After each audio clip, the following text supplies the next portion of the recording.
Hey there, welcome back to Total Geek Live, Baltimore Presents. I'm Baltimore, and today I'm bringing you House of X 3 and 4 and Powers of X 3 and 4. So this is a incredible series that Jonathan Hickman has put together. It comes out weekly. It's really, really great. Great art, great story. I am really just in love with the rebirth of the X-Men after so long of being kind of ignored. It's really, really great, awesome. I absolutely suggest you pick them up. We have this variant cover that I got really awesome, and then of course the connecting cover for issue 4, which is so cool. All their blue and gold uniforms. So I remember last time I was talking about it, and I was saying that how Powers of X was kind of like not as interesting as the House of X issues, and I kind of think that sort of at the same point. In Powers of X3, we got some really great moments between Cardinal and with Rasputin, who are the Chimeras.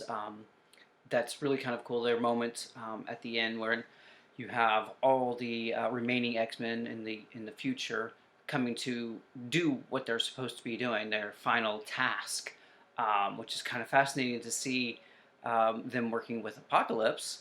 And the other chimeras that are there along with Wolverine.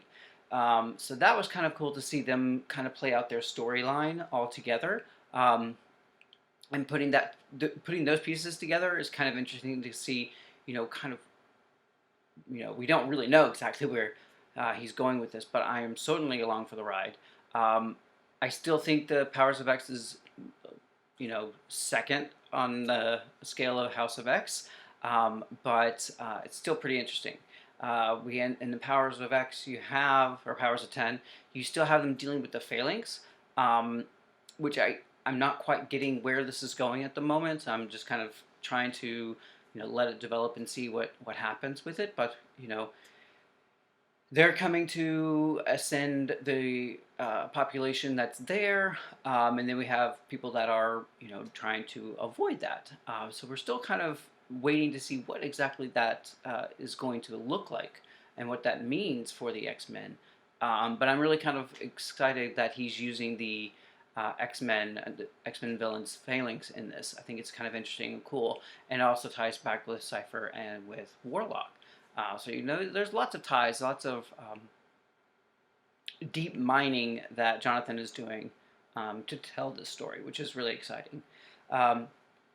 Again, we have the House of X issues, which are really exciting. We have great moments with Cyclops and Magneto and Xavier, which are incredible. I'm certainly on board for all of what's happening there. It's really kind of interesting to see Xavier and Magneto working together after so long being apart. And again, we don't quite know when this is happening, if this is, the Prime Marvel Universe, or if it's like an offshoot, or, spoilers because we already know, what life this is for Moira. Is this the 6th life? Is this the 10th life? 11th life? And, where in the realm of this are we? Because that's something that also plays into Powers of X, which is kind of fascinating when you get that kind of reveal as they're working with Apocalypse and what he's trying to do, and you see Wolverine doing what he does best with Moira in the sarcophagus, which is kind of fascinating. Like you saw the sarcophagus before, you're like, of course there's a sarcophagus, but who's in it? And you kind of had your thoughts like, oh well, maybe it's this, and then of course the next issue pays off with that's Moira. And Wolverine kills her so that she can go back and reset the timeline, which is Moira's power, with retaining all of her knowledge of this whole life. So that kind of future is kind of done now, and we shift back into the House of X. 2 issues there, 3 and 4. And I also thought it was really fascinating the way that Marvel is releasing them. I thought it was really exciting to see them release one issue each, and then 2 and 3 of Powers of X, and then move it on to House of X, which is really kind of fascinating to see that the release schedule was really smart the way they put these together, so that it doesn't necessarily alternate all the time. The story continues when it needs to, and then it lets the other story breathe a little bit, so you kind of think about it and kind of let it kind of percolate and think about like what do you think is happening? Where do you think this is going to go? So that's something I really enjoy and think that's done very well with the scheduling. Smart that they're actually waiting until it's all done, so it actually does come out every week, and they're not kind of worried about like skip weeks or months, like another comic that has been currently ongoing for like almost a year and a half. So, House of X, we have some great development with Cyclops, and you know Cyclops is back. We see him doing what he does best, and that is if it needs to be done, then they'll do it. So there's some great moments there between Xavier coming and telling them about what's going on, how they're going to stop Nimrod, and that's their threat. That's the level of danger that they're in. If they don't stop Nimrod, he's going to destroy all of mutant kind, no matter what. And they just need to prevent him from doing that. And now they have the knowledge because the timeline has been reset from Powers of X. So now we see kind of what the story is and how they're going to go about succeeding, and what the plan is for them. And I think it's really fascinating to kind of see that story get started. And it's really kind of fun to see the team that gets picked up, which is Husk, Monet as Penance, Marvel Girl, Jean Grey. You have Cyclops, you have Mystique, you have Nightcrawler, and Wolverine, and Archangel. So all of them are going to be going to stop the Mother Mold, which is on the X base that's nearing the sun. Soul's Hammer, I believe that's what it's called, has been retrofitted to start the Mother Mold, which will be able to generate Sentinels for humanity to counter-strike.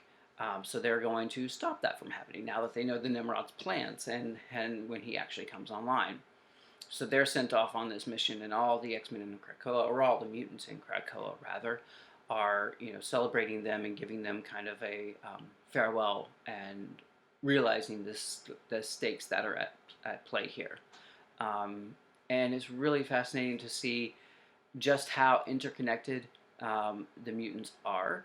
And when we first started hearing about House of X and Powers of 10, and of course the series that will be coming out of it and all that, and Jonathan was like, there's not really teams anymore. He's doing away with the team concept, so to speak.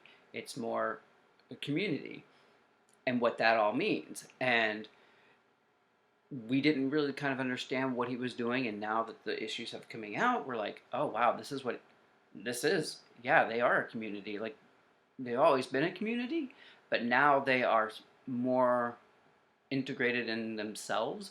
They are celebrating that, they are recognizing it, and they are pushing their agenda forward for mutant kind. And I think that's a really fascinating step to take, one that we have not seen really play out since Grant Morrison's New X-Men, and that kind of ideal with Genosha and with Mutant Town. So it's really fascinating to see that concept not only be brought up again, but also kind of expanded in a exponentially, to get a Powers of 10 reference in there, but really kind of give you the idea of the scope of the work that Jonathan is doing and trying to build on. And I really appreciate that, and I think it's going to be a great foundation for what's coming next. But House of X 3 and 4 and Powers of X 3 and 4 were really great reads. Of course, it's sort of the middle of the story if you think about it, the middle third of this mini series, and so we get a lot of kind of exposition and kind of like things that are being set up, a little bit of payoff here and there, and then setting it up for the finale, the final 2 issues of each chapter of each series. And it's not going to stop. It's just ramping up, and more exciting things are happening. And one of the other things that I really appreciate with Jonathan Hickman's writing is how cerebral he is, and how he loves to include pictographs and all sorts of supporting material that kind of give you a little bit more depth and understanding as to what is going on within the mutant series. And then, of course, the Krakoan language is always very fun to decipher what his coded messages are that are there.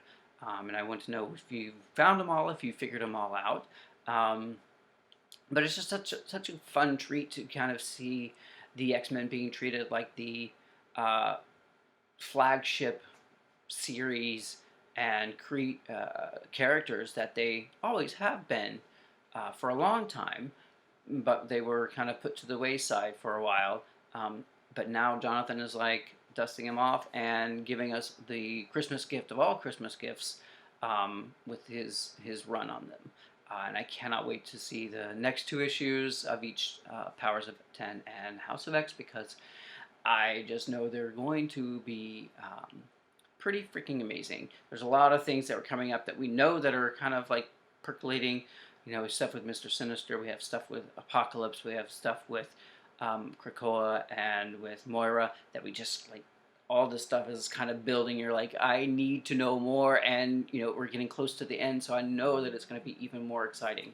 But I want to hear from you. I know that you've read House of X 3 and 4 and Powers of 10 3 and 4. So, what are your thoughts on it? What were your favorite moments? What were you like anticipating to come into the next few issues? So, comment below, like, subscribe, and share. And as always, it's all geek to us. Bye.